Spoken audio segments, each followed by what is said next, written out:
सिंधुदुर्गच्या सावंतवाडी तालुक्यातील कास आणि मडुरा गावामध्ये ओंकार हत्तीनं धुडगूस घातलाय। हत्तीनं भात शेतीचं प्रचंड नुकसान केलंय। त्यामुळे वन विभागाच्या पथकाकडून 24 तास गस्त घातली जाते।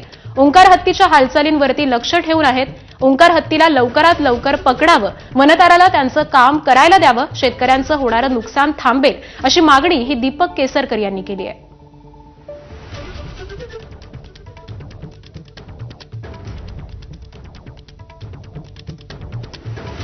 ही जी हत्ती आहेत यांचं सुद्धा चांगल्या तऱ्हेने त्या ठिकाणी संगोपन केलं जाईल याची मला खात्री आहे। शेवटी वनप्राण्याची सुद्धा काळजी घ्यायला लागते, परंतु त्याच्याचबरोबर शेतकऱ्यांचं किती नुकसान व्हायला द्यावं त्याला सुद्धा एक मर्यादा आहे। त्याच्यामुळे लवकरात लवकर या जंगली जे हत्ती आहेत आपले त्यांना त्यांनी ताब्यात घ्यावं असंच मला वाटतं।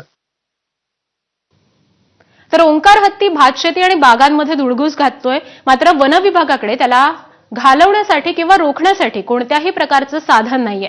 भरवस्तीमध्ये फिरत असल्यामुळे जीव मुठीत घेऊन जगावं लागत असल्याची खंत ही आता शेतकऱ्यांनी व्यक्त केली आहे।